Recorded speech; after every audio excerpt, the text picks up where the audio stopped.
A little while ago I reviewed the Peugeot E3008 and I found it to be quite a compelling option. But today we're looking at its near identical sibling from Stellantis, the Vauxhall Grandland Electric. Now this actually undercuts its Peugeot alternative by roughly £7,000 to £8,000 and is roughly a £2,000 to £3,000 premium over the hybrid model, coming in at roughly £37,000 for the design trim, £38,000 for the GS trim and £40,000 for the ultimate trim, which we have on review. Now in this review I'll be comparing and contrasting between the Peugeot and the Vauxhall and also looking at some of the alternatives out there to see if this vehicle is actually worth its price tag. So yes, indeed, there are many similarities that one could say between the Vauxhall and the Peugeot, and this actually stems because both vehicles utilize the STLA Medium platform by Stellantis. Now, they have got, both at the time of filming and in the UK, a 73 kilowatt hour battery pack, with the Vauxhall having a claimed range of roughly 325 miles.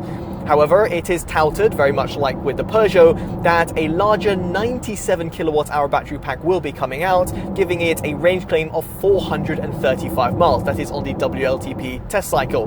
Now, unlike the Peugeot, however, the Vauxhall, as standard across the entire trim range, has got a heat pump, which is very much appreciated because it adds to the overall efficiency when it comes to heating up the cabin.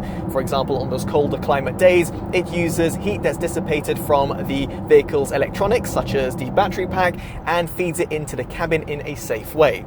Now, for my own mixed driving tests of this vehicle, I actually netted 275 to 295 miles.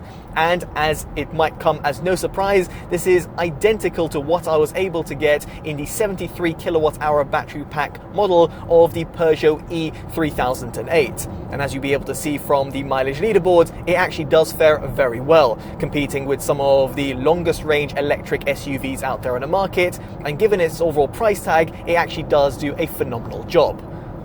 Now, another thing that I absolutely love is the fact that Vauxhall, very much like Peugeot, has fitted paddle shifters behind the steering wheel. And you might be wondering, why on earth are they present in a fully electric vehicle? Well, quite simply, it allows you to adjust the regenerative braking feel while you're on the move. Now, right now I'm driving at 55 miles an hour, and if I were to lift off the accelerator pedal, the vehicle will start decelerating pretty harshly. If I don't want this, I can release the kind of regenerative braking feel and therefore have a bit more of that coasting driving experience. And you can almost feel the vehicle braking for you when you do go on to the harsher modes. However, it's worth pointing out that in comparison to some of its competitors, you still do not have a one pedal driving mode. And that for me would have really upped the ante because it would have allowed me to drive with a singular pedal, in other words, the accelerator pedal only. Alas, over here I still have to resort on using the physical brake pedal, and therefore makes it a little more cumbersome when it comes to driving in and around town.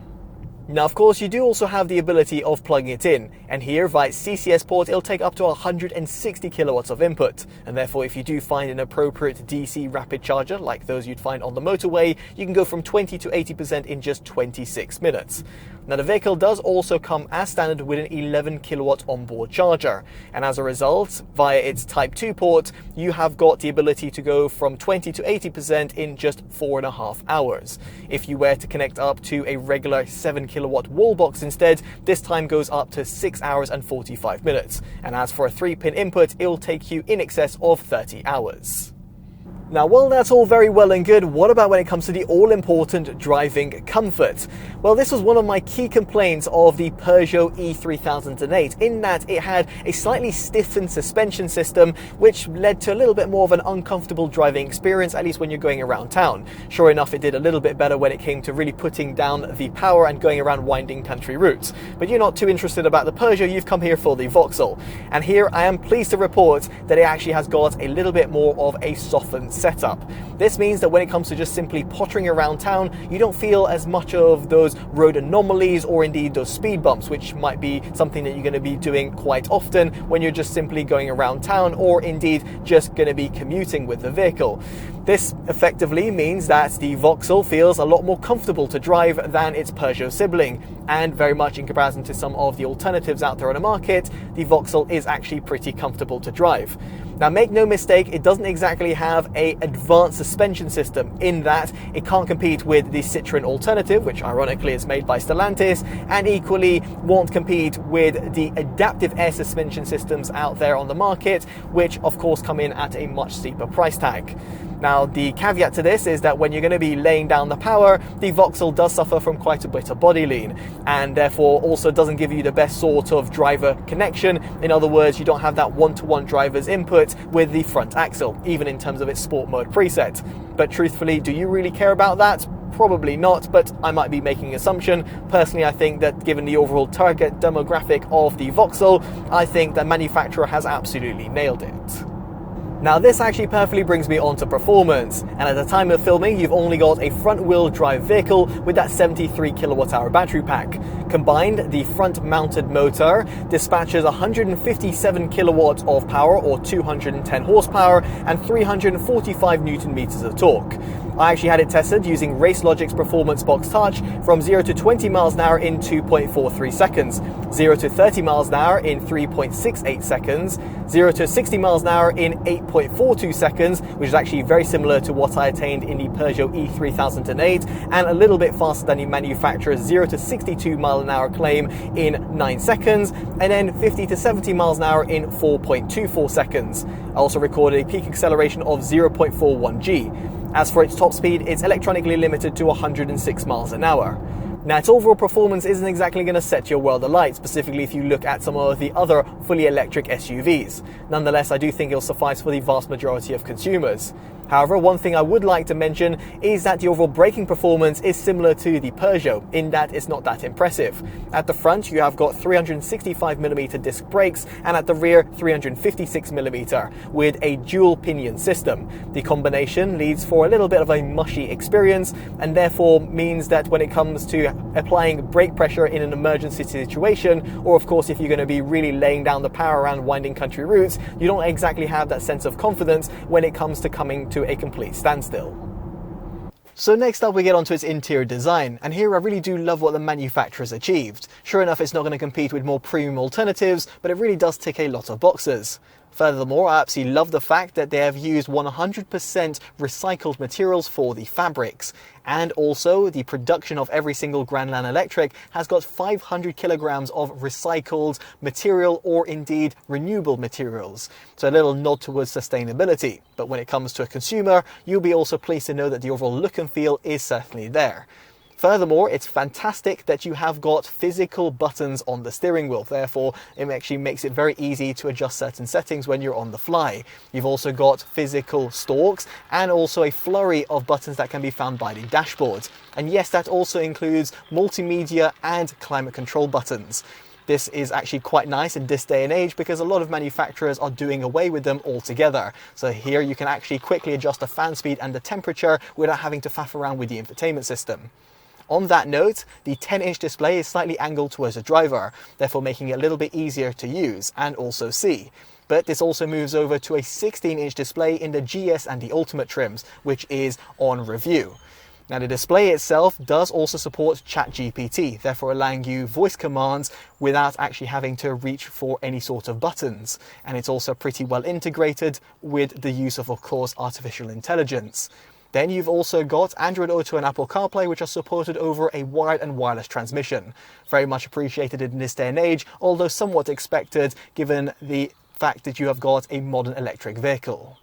Now, on that note, turn-based navigation data from the third-party mobile operating systems does feed through to the 10-inch instrument cluster, which is relatively narrow, but will give you all the key information that you require, such as your traversing speed or the safety systems that are in operation. It also can be customized, which is certainly appreciated. Now, as an extension to this, you've got the head-up display, which is projected in front of you. And yet again, over here, in comparison to some of its key competitors, it's nice to see that a head-up display is present, albeit in the top-spec Ultimate trim. Now, this does actually come fitted as standard and will yet again feed through turn-based navigation data from Android Auto and Apple CarPlay, and will also give you a complete map view, which is built in via the sat-nav. You've also got your traversing speed and the safety systems that are in operation, which allows you to keep your eyes planted on the road at all times. Now, another thing to consider is that in the top spec Ultimate trim, you have got a very punchy and exciting 10-speaker Vauxhall audio system that actually does well across the frequency range. In fact, if you want a detailed breakdown of the audio system, make sure you check it out on my detailed audio review that can be found up on your pop-up banner or by following the links down in the description below or the pinned comments. It is worth considering, however, that in the Design and the GS trim, you will have a subwoofer-less 6-speaker audio system instead. So moving on, we get on to storage, and within the cabin it's pretty good, although it's a shame to see that the glove box has still not been optimised for right-hand drive vehicles. Nonetheless, towards the front of the centre console, you've got a concealed area, which also doubles up as a wireless charger in the GS and the Ultimate trims. You've also got a nice sort of see-through design, which allows you to kind of see your smartphone when it's placed there. Now further down you have got two cup holders which can also be customized by these small little plastic bits that can be moved forwards and backwards, and then you've also got a pretty large area within the center armrest which also has got bi-folding design. It's also lined in a non-slip material which prevents loose change or keys from rattling about. Speaking of which, the door bins have not been lined in any sort of fabric, which is quite a shame. But the front two are pretty large to accommodate a 500ml bottle alongside some small to medium sized valuables, while the rear two are unsurprisingly a little bit more limited. You do also have a pull down armrest with two cup holders and a small little area which can be used for placing a smartphone. And then you've also got some storage that is found towards the rear portion of the center console. Here you'll also find a 12-volt socket, and in the GS and the Ultimate trims you'll also find two USB ports. There are also two further USB Type-C ports that are found towards the front of the center console. Now, of course, when it comes to storage, we have to talk about its boot, and here you've got 550 litres to play around with, or 1,645 litres if you drop down the seats. Indeed, it's actually pretty expansive and will suffice for your weekly shops or even if you're taking pretty large luggage. It's also very practical. You've got an electric tailgate that comes fitted in the Ultimate trim, but no matter which model you go for, you'll have a hatchback design. You've got a flat loading bay with an adjustable boot floor and a pretty large underfloor compartment, which will suffice for your charging cables. Here you've also got 40-20-40 rear split folding seats, giving you a good degree of customization. It is worth noting, however, that there is no front compartment, in other words, a storage compartment underneath the bonnet. Now, aside from its storage capacity, what about when it comes to seating comfort? Well, here it's actually pretty good. As someone who's just under 6 foot, I had no problems at the rear of the cabin. Headroom can be a little bit limited with the panoramic roof, but nonetheless, I still didn't have much problems. It's also nice to see that the manufacturer has optimized the rear footwell design, keeping it almost flat, therefore making it also practical for the rear middle occupant.